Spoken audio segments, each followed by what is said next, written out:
Donc, bonjour tout le monde. D'abord, un grand merci à la Chaire de recherche sur les violences sexistes et sexuelles en milieu d'enseignement supérieur pour l'invitation et l'organisation de cette webconférence. L'objectif de la conférence d'aujourd'hui pour nous, là, c'est de vous partager notre expérience et nos réflexions au sujet d'une mobilisation par et pour un petit groupe de personnes étudiantes qui a mené à un changement de loi. L'idée pour nous, c'est de pouvoir en tirer des leçons sociopolitiques et pourquoi pas peut-être éventuellement de reproduire ce type de mobilisation pour effectuer d'autres gains. Bon, cette fois-ci, c'était en contexte institutionnel, là, il faut le préciser. On a décidé de diviser la présentation en différents tours de parole entre Stéphanie, Michael et moi pour que la présentation soit la plus dynamique possible. On souhaite garder le plus de temps possible pour les échanges avec vous à la fin de la présentation, donc on va vraiment tenter d'être le plus discipliné possible dans nos prises de parole. Donc, en gros, il va y avoir 3 thèmes qui vont être abordés. Un volet plutôt juridique, un volet en lien avec la mobilisation étudiante qui a été effectuée et un volet plutôt en lien avec le travail qui a été mené en lien avec les partis politiques et les médias. Aussi, un commentaire préalable avant de commencer. Là, on est 3 personnes aujourd'hui à prendre la parole devant vous, mais c'est vraiment important pour nous de mentionner qu'on a été une dizaine de personnes environ à se mobiliser et à mettre du temps à travailler à différents moments sur ce dossier-là, qui s'est quand même étalé de l'automne 2020 à l'hiver 2021. Donc, c'est vraiment important pour nous que ce soit clair que cette mobilisation-là, c'est loin d'être uniquement le fruit de nos 3 personnes. Aussi, avant d'entrer dans le vif du sujet et d'aborder donc les 3 volets dont je viens de faire mention, on s'est dit que ce serait peut-être pertinent de revenir un petit peu en arrière pour bien camper l'enjeu sur lequel on est intervenu en tant que groupe. Donc, c'est la confidentialité des sanctions dans les cas où un tort est reconnu par une institution d'enseignement supérieur. Je vous fais une petite mise en situation très, très générique, là. On a un cas où une victime de violence sexuelle consulte un bureau d'intervention et de prévention en matière de harcèlement. Donc, c'est le nom que ça porte à l'UQAM. On va l'appeler le BIPH pour le reste de la présentation, mais il y a des équivalences à travers tout le reste du réseau là, des établissements en enseignement supérieur. Et donc, cette personne, cette victime va aller, va consulter ce bureau et elle va passer à travers l'ensemble des étapes qui est prévues par son établissement. Donc, on parle de l'analyse de la situation, le choix d'intervention à faire. On va finalement opter pour le dépôt d'une plainte formelle, l'analyse de la recevabilité. Si la plainte est finalement jugée recevable, il va ensuite y avoir enquête. Si éventuellement, finalement, la plainte va être considérée fondée ou non, et dans le cas où finalement on va considérer que la plainte va être considérée fondée, ça veut dire finalement qu'on va donner raison à la victime, eh bien, la loi, jusqu'à maintenant, ne permettait pas de divulguer aux victimes les sanctions qui étaient octroyées à la personne qui avait commis les actes de violence sexuelle. Donc, les victimes passaient à travers un lourd processus institutionnel qui était très angoissant. On était confronté à la version de l'agresseur via, évidemment, l'enquête et aux versions des personnes qui étaient témoins ou de personnes qui étaient convoquées à témoigner dans le dossier. Le processus dure plusieurs mois et au bout du compte, quand on consulte moindrement les personnes victimes, qui sont passés à travers l'ensemble de ce processus, ce qu'on comprend, c'est que leurs besoins sont loin d'être comblés. Et donc, même quand elles en sortent, en gros guillemets, gagnantes, d'un point de vue institutionnel, on s'entend, les besoins de réparation, de transparence, de confiance, d'appui de la part d'institutions, de sécurité, eux, demeurent non comblés. Je nous invite à reculer de quelques années. Les mobilisations étudiantes entourant l'enjeu des violences sexuelles ont connu plusieurs vagues. On reculera pas là, de 20, 30, 40 ans, même si on sait que ces enjeux-là ont connu plusieurs vagues de mobilisation. Mais reculons simplement fin 2014 à l'UQAM. On a connu ce qu'on appelle maintenant assez communément le sticker gate, c'est-à-dire cet épisode où les portes de certains professeurs ont été couvertes d'autocollants de la politique style, c'est-à-dire la politique qui vise à prévenir et combattre les violences à caractère sexuel. Donc, à cette époque-là, l'UQAM a eu une réaction, somme toute, assez défensive, c'est-à-dire que l'institution a choisi de blâmer les personnes qui avaient mené cette action-là, ainsi qu'une association étudiante qui avait fait circuler les photos de cette action-là sur les réseaux sociaux. Aussi, elle a nié les enjeux de violence sexuelle, c'est-à-dire qu'il y a un vice-recteur qui avait fait une sortie dans les médias pour affirmer qu'il n'y avait pas d'enjeux de violence sexuelle à l'UQAM et que les victimes n'avaient qu'à déposer des plaintes s'il y avait bel et bien ce type d'enjeu-là au sein de l'université. En termes de contexte sociopolitique, il ne faut pas l'oublier, on était en plein hashtag agression non dénoncée à ce moment-là au Québec, c'était en novembre 2014. Et le nombre de signalements et de plaintes adressées au BIPH a augmenté au cours des mois qui ont suivi. Pour vous donner une petite idée, là, en décembre 2013, donc l'année précédente ce fameux Stickergate, il y avait eu dépôt d'aucune plainte au BIPH concernant les infractions à la politique 16, tandis qu'en décembre 2014, donc un mois après l'action des autocollants, il y avait eu 7 plaintes déposées concernant ce même type d'infraction. Entre 2015-2017, des nombreuses lacunes au processus de plainte de l'UQAM et d'autres institutions, parce que là, on parle de l'UQAM, mais évidemment, hein, c'est ce même processus-là de plainte qui est observé dans plusieurs types d'établissements d'enseignement supérieur, qui ont été mis en lumière par certaines victimes. Hein, on l'a lu à travers les journaux. Plusieurs victimes ont pris la parole. Et ces lacunes-là ont été l'objet, comme je le disais, d'articles de presse, de témoignages dans différents cadres. Ça a été notamment le cas dans des rapports de recherche, dans des conférences académiques aussi. Et évidemment, vous me voyez venir, parmi ces lacunes qui ont été mises en lumière par les victimes, il y avait la question de la confidentialité des sanctions. Rapidement, des universitaires ont elles aussi soutenu la pertinence de la divulgation des sanctions.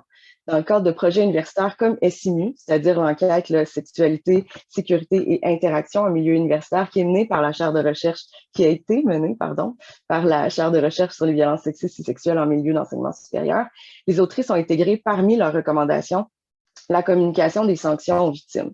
La recommandation qui a trait à cet enjeu-là se lit comme suit. Donc, une communication transparente du processus de traitement des plaintes. Lorsqu'une situation est détectée, dénoncée et traitée, communiquer les résultats du traitement, incluant les faits reprochés et la sanction pour 1. Manifester aux victimes que l'injustice qu'elles subissent a été prise en considération par l'institution. 2. Rassurer l'ensemble de la communauté universitaire. 3. Créer un effet dissuasif.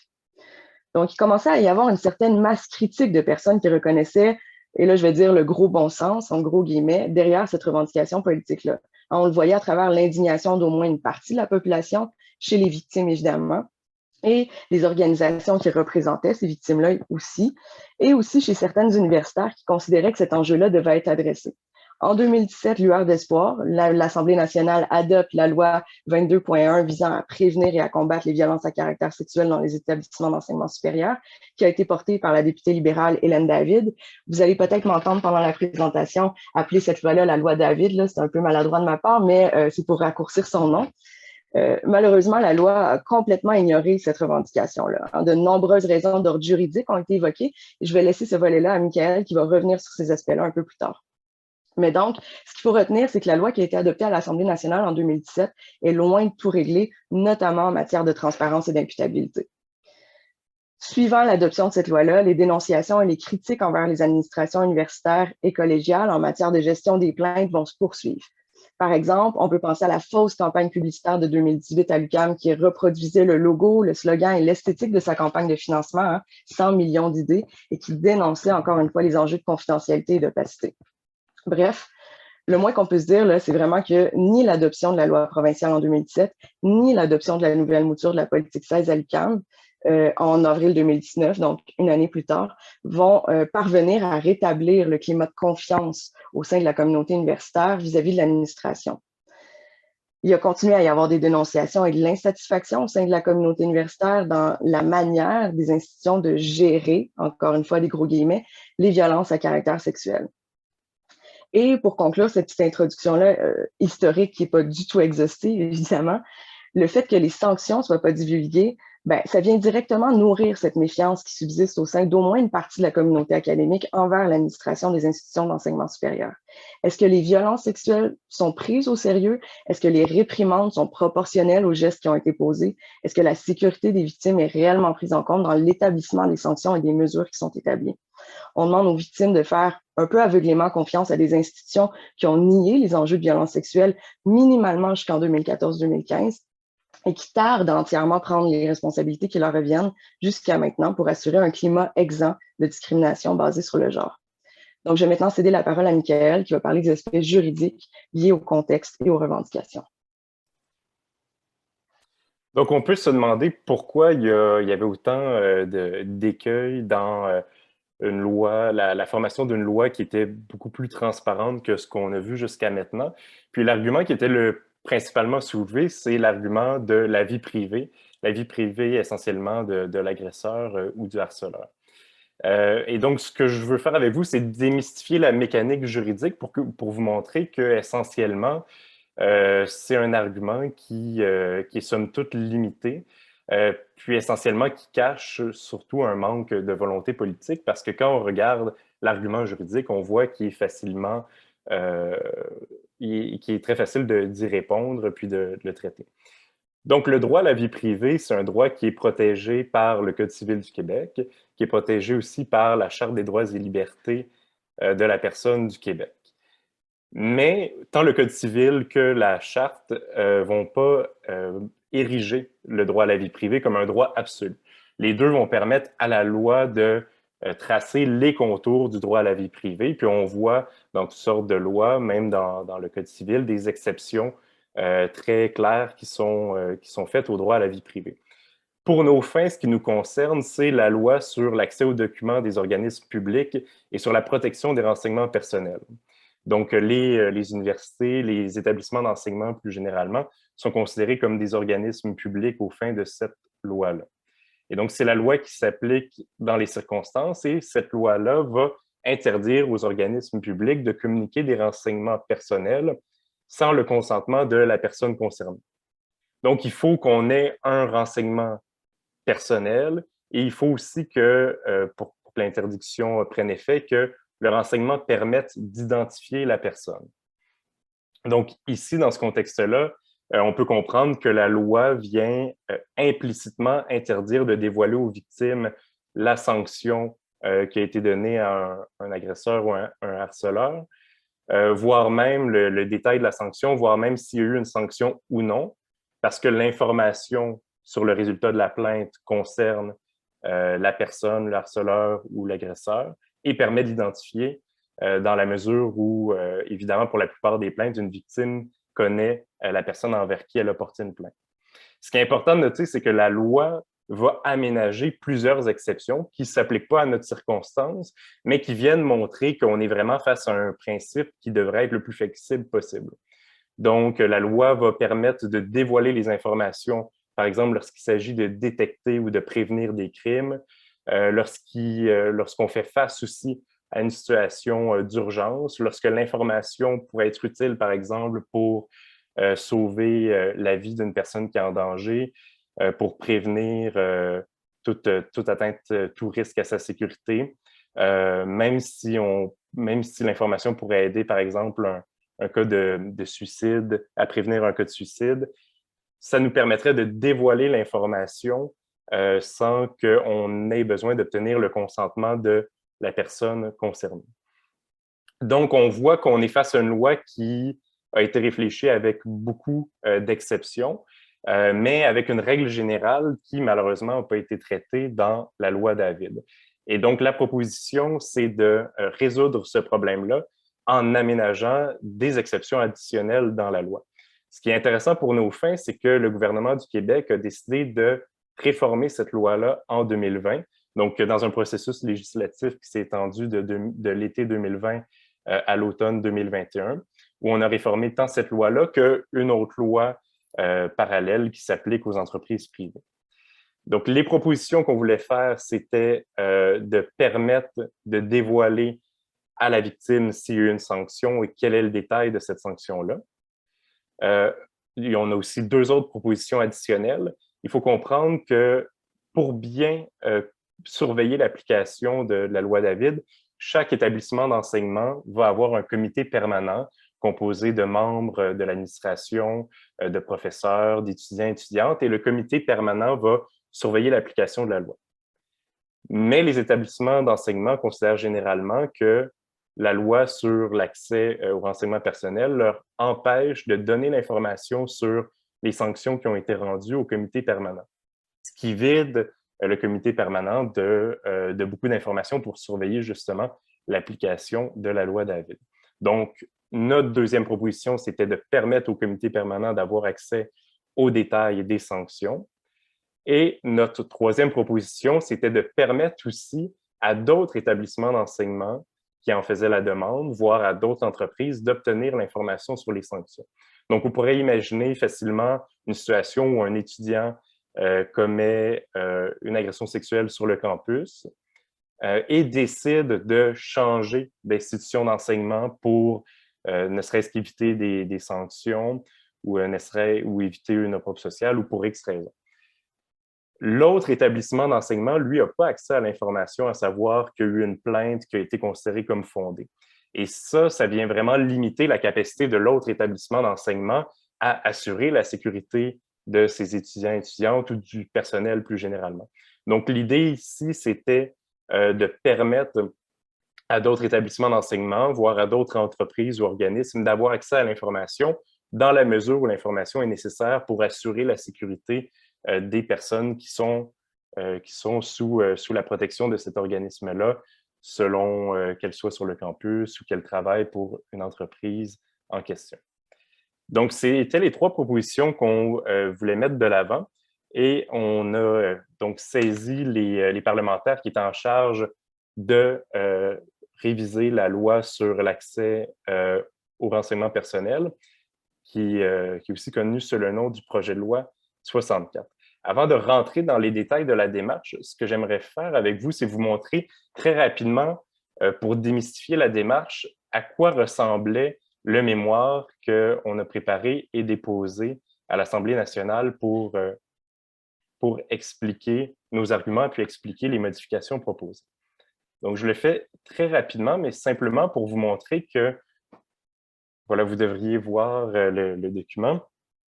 Donc, simplement pour vous montrer que quand on parle d'un mémoire qu'on va déposer aux parlementaires, ce n'est pas un document de 80, 100 pages qui est très long à rédiger, c'est des documents qui, en fait, le plus court possible s'assurera qu'il sera bien lu par les parlementaires ou minimalement par leur personnel.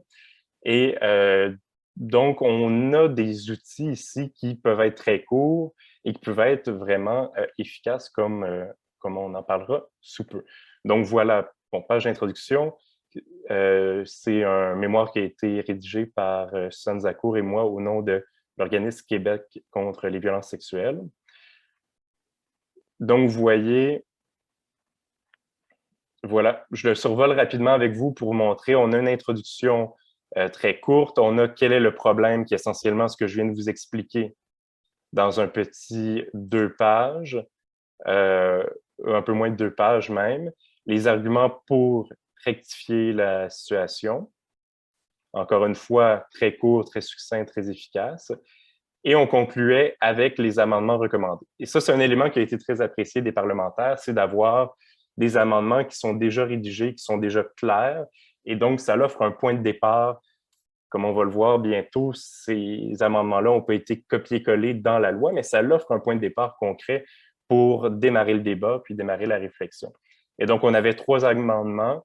Un pour donner l'information à la personne qui a été victime, un autre pour donner l'information au comité permanent dont je vous parlais, et un 3e amendement qui permet aux établissements d'enseignement, en vue d'assurer la sécurité des étudiants et étudiantes et du personnel, de recevoir l'information, et à des organismes ou autres entreprises qui en feraient la demande.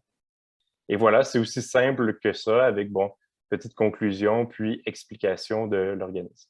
Donc, c'est un outil qui est très efficace, mais qui est aussi très court, très facile à développer par soi-même. Et donc, voilà, les propositions d'amendement nous offraient un point de départ pour la discussion. Et donc, je cède la parole à Stéphanie pour voir qu'est-ce qui est arrivé avec ces propositions-là. Merci, Mickaël. Merci à tout le monde d'être là. Donc, moi, j'arrive vraiment avec l'aspect très exercice de mobilisation appliqué. Je trouve ça vraiment intéressant qu'on soit tout le monde ensemble aujourd'hui pour réfléchir ensemble à qu'est-ce qui se passe dans une mobilisation, qu'est-ce qui se passe quand il y a un phénomène social qui ne va pas, qui vient nous chercher, puis qu'on a envie de créer un changement. C'est vraiment avec toute cette expérience que nous avons vécue, d'avoir envie de la partager. Donc, ce que je trouve intéressant, c'est premièrement, comme on vous a expliqué, il y avait l'historique de mobilisation à l'UQAM, notamment contre la culture du viol, aussi un momentum politique intéressant. Et ça a été vraiment un tissu qui s'est créé entre des personnes. En fait, il y avait déjà des mobilisations en cours contre des personnes ayant commis des agressions. Et vraiment dans toute la culture de la confidentialité, du silence des personnes qui se retrouvaient justement victimes et ne pouvant pas communiquer. Aussi tout un inconfort, un sentiment de sécurité qui n'est pas là en étant étudiante dans une université où peut-être que le professeur a déjà commis des agressions, a déjà eu des plaintes, puis on ne peut pas savoir. C'est ça, toute la culture de la confidentialité, en fait, qui vient causer des problèmes pour les victimes et pour l'ensemble des étudiants et étudiantes plutôt que pour les agresseurs. Puis, donc, c'est ça. On avait vraiment des besoins de changement au tout départ quand on a fini par se créer un groupe à l'automne 2020. À l'automne 2020. Donc, on était en plein COVID. C'est quand même intéressant de voir aussi l'aspect mobilisation en ligne qu'on a vécu. Puis, donc, si on parle de culture du viol à l'UQAM, c'est ça, par rapport aux plaintes, même si elles sont reconnues, fondées, très peu de personnes savent qui sont les agresseurs. Aussi, c'est ça, impossibilité de savoir que, par exemple, si j'ai des doutes sur un professeur ou sur un autre étudiant, est-ce que je peux savoir que si mes doutes sont raisonnables? Non, aucune façon.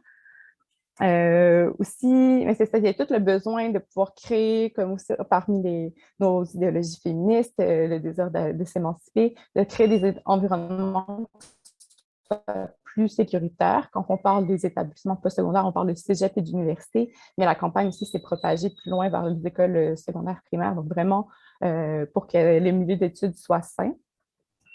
Puis, en termes d'autres besoins qui sont flagrants, c'est celui d'un réel soutien en cas d'agression. Donc, pour que les victimes n'aient pas à s'engager dans un processus qui soit lourd, qui soit long et qui ne mène potentiellement à rien. Après, si je peux tomber dans un aspect de polarité, mais ça peut être difficile pour des victimes de ne pas savoir qu'est-ce qui va se passer après, puis à savoir si elles peuvent faire confiance au système. Et ça va décourager plusieurs personnes, selon des témoignages reçus, de s'engager dans de tels processus. Aussi, j'étais anciennement administratrice de l'UQAM. Nous recevions chaque année un rapport du BIPH qui nous donnait le nombre de plaintes qui avaient été reçues et de plaintes qui étaient finalement fondées.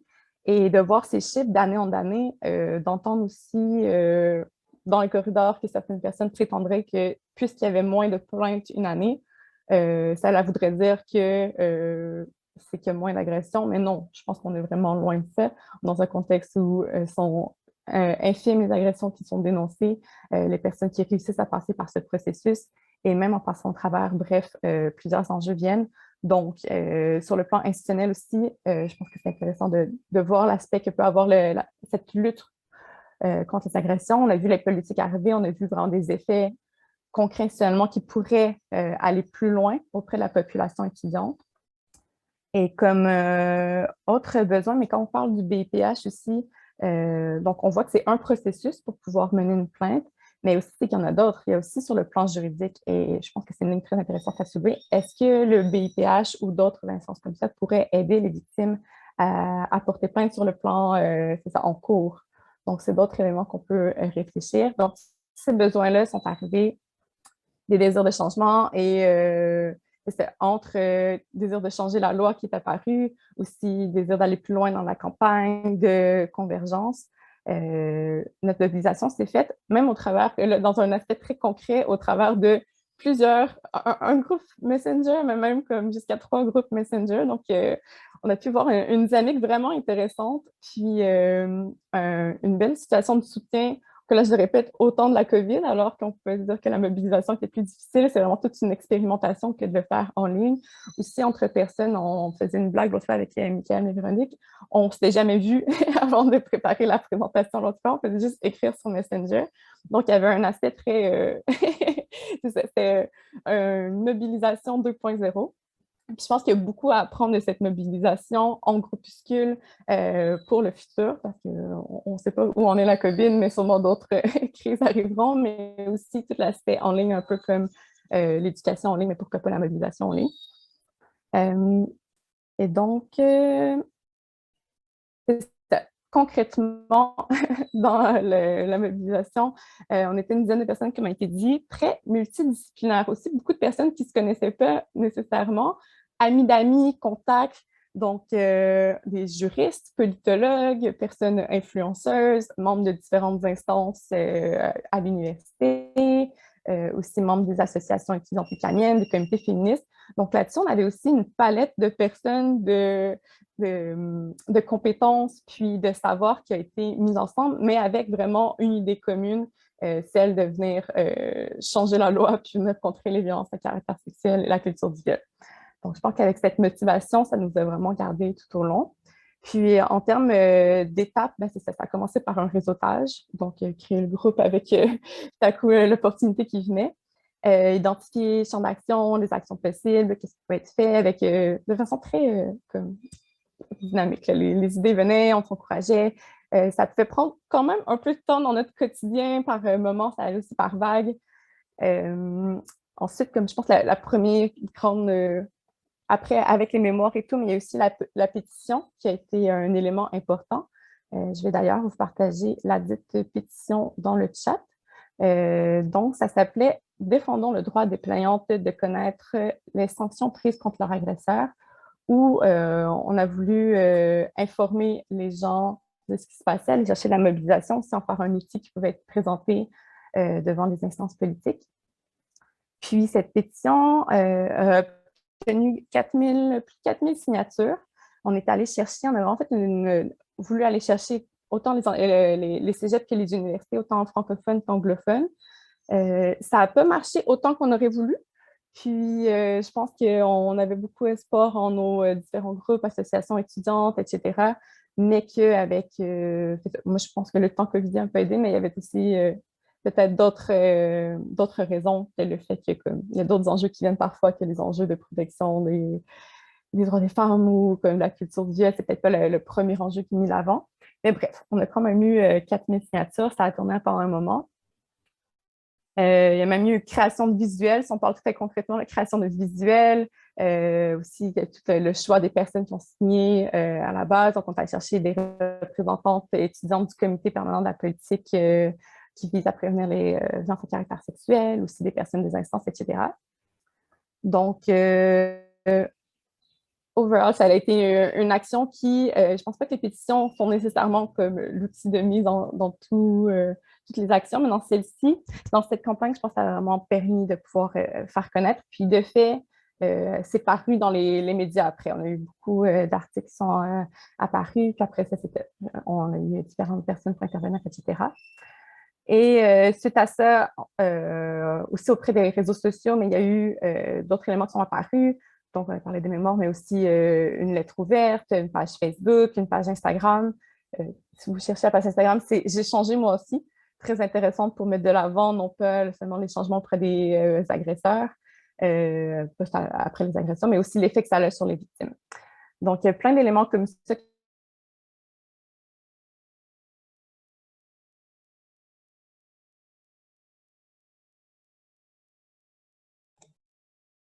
Je pense qu'on a perdu la connexion. Oui, OK. Je vais envoyer un message. Je pense qu'elle était en train de terminer son point de toute façon. Je pense qu'elle est en train de faire son petit résumé, je crois. Donc, okay. Je vais poursuivre. Et puis, si jamais elle avait des points à ajouter, je suis certaine qu'elle pourra le faire un peu plus tard. Il y avait un dernier aspect à ajouter à cette mobilisation-là. Donc, on a vu les aspects juridiques, les aspects de mobilisation plutôt étudiante. Il y a l'aspect, en fait, de mobilisation qui touchait finalement le milieu politique. Hein. Donc, considérant que notre objectif était de changer la loi provinciale, une loi provinciale, en fait, bon, il apparaissait quand même assez incontournable de tenter des approches là, auprès des membres des partis politiques, puisque, ben, en fait, ce sont eux et elles là, qui pouvaient porter notre proposition d'amendement à la Commission des institutions. C'est là qu'ils en étaient avec ce projet de loi-là. C'est à la Commission des institutions qui font un article par article. Et c'est à ce moment-là qu'on pouvait, nous, introduire notre proposition d'amendement pour qu'elle soit adoptée et qu'éventuellement, elle soit intégrée à ce projet de loi 64. Donc, pour vous faire un petit résumé de ce qui a été fait auprès des membres des partis politiques, ben, au début, hein, on a fait parvenir une lettre pour présenter nos revendications, la pétition, les deux mémoires. Donc, il y avait ce fameux mémoire là, de Québec contre les violences sexuelles de Zakour et Lessard et celui hein, que des étudiantes ont fait parvenir aussi, donc qui a été signé par le collectif opposé à la culture du viol, section UQAM. Donc, on avait ces deux mémoires avec lesquelles on travaillait et qu'on a fait parvenir à différents membres l'Assemblée nationale. On a travaillé étroitement avec 2 partis de l'opposition. Donc, j'ai eu une rencontre virtuelle avec 2 députés, des rencontres téléphoniques avec un autre député et des attachés, des nombreux échanges courriels avec des attachés aussi sur une période de plusieurs mois. Il faut savoir que le projet de loi 64, c'est un projet de loi omnibus, hein, c'est-à-dire un projet de loi qui porte sur plusieurs sujets qui ne sont pas nécessairement reliés entre eux. Et l'objectif de ce projet de loi, comme le disait un peu Michael tout à l'heure, c'est de moderniser des dispositions législatives en matière de protection des renseignements personnels. En gros, là, ce que ça veut dire, c'est que c'est tous les enjeux de confidentialité et de partage des renseignements personnels. Donc, ça a plusieurs applications, cette loi-là. Par exemple, là, ça va des grandes compagnies technologiques qui récoltent certains renseignements personnels quand on appuie sur « J'accepte » au bas de notre écran ou de notre téléphone, là, donc pour les utilisateurs sur le web, mais aussi les compagnies pharmaceutiques. Donc, dans le partage de certains renseignements des dossiers médicaux, par exemple. Donc, on était extrêmement loin, là. Donc, la classe politique, là, on n'était pas du tout sur leur radar là, quand on est arrivé avec notre idée de traiter des violences sexuelles en milieu postsecondaire dans le cadre de ce projet de loi-là, très spécifiquement. C'était pas du tout à leur agenda de parler de ce sujet-là à ce moment-là. Et même, ils ont tenté de nous décourager à certains moments de se mobiliser dans le cadre du projet de loi 64. Hein. On a essayé de nous rediriger vers d'autres projets de loi qui viendraient plus tard à l'agenda et qui seraient plus appropriés selon eux.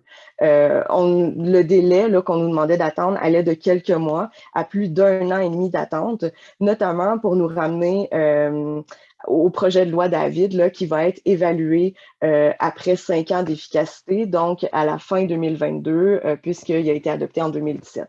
Donc, cette loi-là particulièrement, dans un délai de 5 ans, elle allait être réouverte pour évaluation de son efficacité, notamment, et d'autres pour voir justement s'il n'y a pas d'autres ajustements qui peuvent être faits. Là, encore une fois, Michael va revenir un peu sur cet aspect-là tout à l'heure. L'un des 2 partis avec lesquels on a travaillé plus étroitement a décidé de cesser de nous soutenir à la dernière minute en invoquant le fait que c'est compliqué d'un point de vue juridique et qu'il y avait des droits qui étaient en opposition. Donc, un peu les mêmes raisons qu'on nous donnait en 2017 lors de l'adoption de la loi David et un peu les mêmes raisons finalement qui ont été mobilisées là, et que Michael a discuté un peu plus tôt. Ce parti-là nous a aussi dit que si on avait davantage d'appui, notamment dans la communauté étudiante, ben, il serait prêt à discuter à nouveau avec nous. Il ne faut pas oublier que, comme le disait Stéphanie, hein, cette mobilisation-là se produisait pendant la première année de la pandémie, donc c'était extrêmement difficile de produire un effet de levier, de s'inscrire dans un rapport de force. Donc, on ne pouvait pas organiser d'événements de protestation, puis même les mobilisations en ligne, là, c'était assez difficile. La communauté étudiante s'était passablement atomisée pour plusieurs raisons. Là, il n'y a pas de blâme là-dessus, là, c'est plutôt le contexte qui expliquait la chose.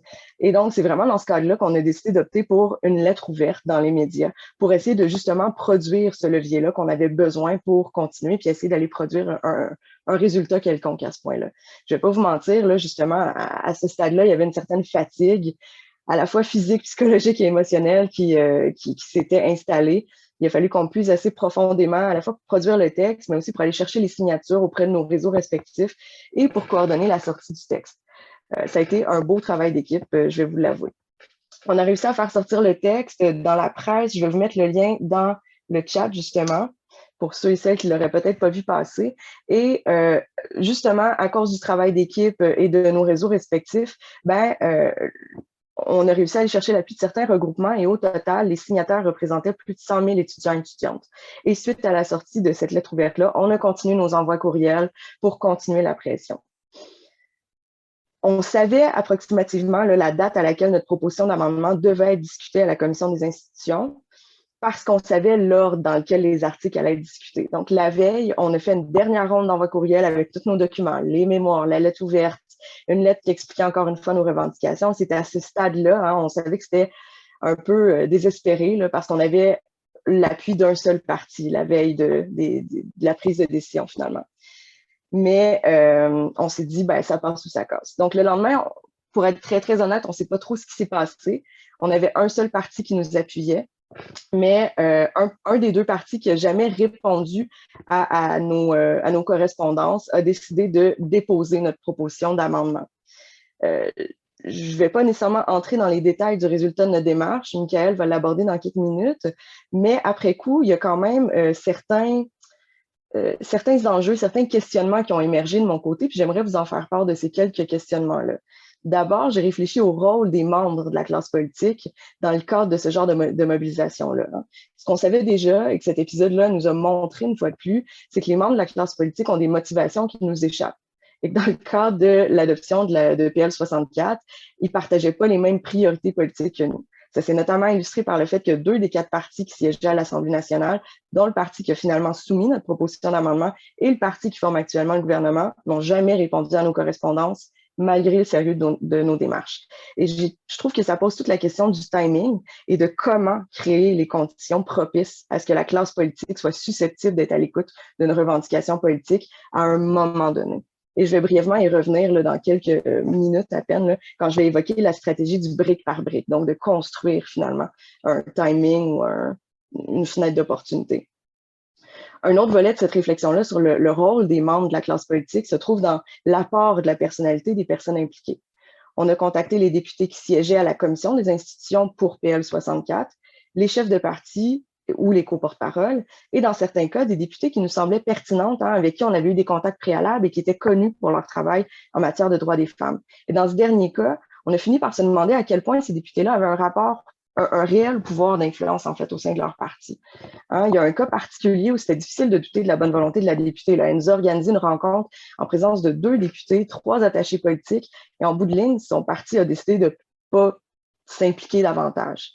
Donc, ça pose aussi la question, qui revient souvent, de l'importance qui est accordée par les partis aux enjeux qui concernent majoritairement les femmes et qui sont portés par des femmes députées. Outre la classe politique, le rôle de la classe politique, je me suis aussi questionnée au sujet du rôle des institutions d'enseignement supérieur dans la protection des intérêts des personnes qui sont victimisées sur leur campus. Je me suis demandé, est-ce que c'est normal ou souhaitable que ce soit des personnes étudiantes de manière individuelle qui mènent ce genre de lutte-là auprès du gouvernement? Il y a eu un travail de légitimation des revendications, de sensibilisation des élus, de rédaction de documents, de recherche d'appui, de coordination, de lobbying, alors que c'est un enjeu qui est connu des institutions d'enseignement depuis au moins 2016. À notre connaissance, entre 2016 et 2020, il n'y a aucune démarche qui a été effectuée par les institutions d'enseignement supérieur pour qu'un changement de loi soit effectué. Ça pose toutes les questions à savoir où devraient commencer les responsabilités éthiques et juridiques des institutions d'enseignement supérieur dans la protection des intérêts et du bien-être des membres de leur communauté. Est-ce que cette mobilisation-là aurait pu être initiée ou à tout le moins appuyée par les institutions d'enseignement supérieur afin de répondre aux besoins qui sont exprimés assez vocalement par les victimes sur leur campus, considérant que de plus en plus de structures internes en plus appuyaient cette revendication-là? Finalement, un mot sur l'articulation des différents modes d'action qui ont été utilisés par notre groupe, malgré les ressources qui étaient passablement limitées. D'un côté, c'est vrai qu'on disposait d'un bon réseau de contacts, d'une connaissance significative des systèmes juridiques, politiques et académiques. On avait des personnes qui étaient très, très qualifiées dans notre groupe, qui avaient des compétences, Stéphanie le disait un peu plus tôt, et d'une très grande motivation. D'un autre côté, très peu de ressources humaines quand même, une dizaine de personnes qui, à différents moments, s'impliquaient selon leur calendrier, en fait, selon leur disponibilité. Somme toute, peu de temps à investir sur le projet. Nous sommes toutes des personnes qui avons des emplois, qui sommes impliquées dans des études assez prenantes et mais là je dis aucune ressource financière. Donc, la disponibilité au nom des ressources, en plus du contexte pandémique, évidemment que ça a eu un impact significatif sur les actions qui pouvaient ou non être posées. Et là, quand on prend un pas de recul de manière très, très générale, le bassin de stratégie dans lequel on peut puiser est beaucoup plus grand quand on dispose de ressources plus importantes et que le contexte sociopolitique et sanitaire est favorable aux mobilisations. Là où je veux en venir avec ça, c'est que malgré le fait que nos possibilités étaient réduites, on est quand même parvenu à additionner l'utilisation de certaines stratégies. Historiquement, le mouvement féministe, mais pas seulement le mouvement féministe, a souvent fonctionné de cette manière-là, c'est-à-dire en multipliant et en articulant différents modes d'action dans différentes sphères pour parvenir à leur fin. Donc, on a opté pour des stratégies assez classiques, voire institutionnelles dans ce cas-ci, parce que c'était ce qui était le plus disponible, le plus approprié dans le contexte. Donc, la création d'un groupe de travail, la pétition, les 2 mémoires, le travail de sensibilisation auprès des élus, le lobbying politique, la publication de la lettre ouverte. Mais chaque action représentait une pièce d'un casse-tête qui, une fois assemblée, a fini par donner des résultats. Puis en fait, on doit même remonter plus loin puis considérer le rôle des prises de parole publiques des victimes, des militantes puis d'académiques dans les médias qui, depuis 2016, ont contribué à légitimer cette revendication-là aux yeux du public puis des décideurs. Pour moi, la stratégie du brique par brique, donc d'ajouter une petite brique, ça fonctionne, puis il n'y a pas de petites actions. On construit ces gains-là. Parfois, ça prend plusieurs années de travail puis de militantisme pour arriver à quelque chose. On s'en rend pas toujours compte sur le moment. C'est souvent décourageant. Mais je pense qu'il faut garder en tête cette perspective-là historique de construction des luttes, de construction de rapports de force et d'ouverture de fenêtres d'opportunité quand on décide de s'impliquer dans une mobilisation. Maintenant, je vais céder la parole à nouveau à Michael qui va nous parler des gains obtenus et des limites de ces gains-là dans le cadre de cette mobilisation-là qui a eu lieu l'année dernière. Donc, vous vous souvenez qu'on avait 3 amendements qu'on voulait proposer, soit un pour dévoiler l'existence et le détail, le cas échéant, des sanctions aux victimes, un pour dévoiler les détails au comité permanent, puis un 3e amendement pour dévoiler l'existence d'une sanction ou non à un autre établissement d'enseignement ou une autre entreprise ou organisme. Donc, il y a un seul des 3 amendements qui a été repris par la Commission des institutions. Et ce que la Commission a décidé de faire, c'est de ne pas modifier directement la loi sur l'accès aux documents des organismes publics et sur la protection des renseignements personnels, mais plutôt d'aller modifier ce qu'on appelait au cours de la conférence la loi David, soit la loi visant à prévenir et à combattre les violences à caractère sexuel dans les établissements d'enseignement supérieur. Donc, ce qui est intéressant avec le fait de l'avoir dans cette loi-là, c'est que c'est beaucoup plus facile pour des non-juristes de lire la loi David au complet, puis de comprendre exactement tous les tenants et aboutissants sur le plan juridique, plutôt que d'aller chercher dans telle ou telle autre loi. D'ailleurs, la loi sur la protection des renseignements personnels est quand même assez longue et compliquée à les lire. Et un argument qui revenait souvent contre la transparence, c'était celui de « Ah, mais c'est trop complexe sur le plan juridique ». Alors que, comme vous l'avez compris, c'est assez simple, c'est juste qu'il y avait un manque de volonté pour venir limiter le droit à la vie privée. Donc, c'est intéressant que maintenant, on ait dans la loi David directement la modification. Donc, l'amendement qui a été retenu, c'est celui pour dévoiler les sanctions aux victimes. Donc, encore une fois, pour démystifier le tout, je vais vous montrer la forme que ça prend. Voilà, vous devriez voir le document devant vous. Donc, essentiellement, ce que vous voyez devant vous, c'est le projet de loi qui a été sanctionné. Donc, voici un peu à quoi ça ressemble. Je vous épargne tous les 98 articles avant celui qui nous intéresse. Et donc, on a ici un article qui est dans le projet de loi 64 qui a reçu la sanction royale et donc qui est présentement en vigueur. Et on a donc une modification à la loi visant à prévenir et à combattre les violences à caractère sexuel, à l'article 90, où on va nous dire que, à la demande de la personne ayant déposé une plainte, l'établissement d'enseignement doit lui communiquer les renseignements relatifs aux suites qui ont été données à la plainte. Donc, est-ce qu'il y a eu sanction ou non? Donc, soit l'imposition ou non d'une sanction, ainsi que les détails et les modalités de celle-ci, le cas échéant.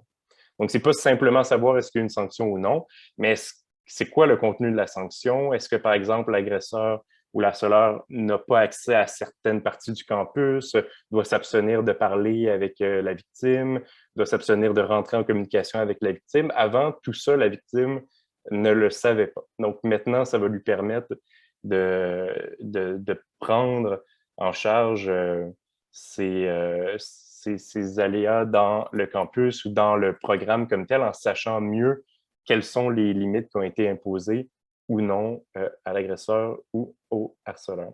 Donc, cette modification, donc je vous dis, le projet de loi est en vigueur, mais la modification comme telle qu'on voit devant nous, elle va entrer en vigueur le 22 septembre 2022.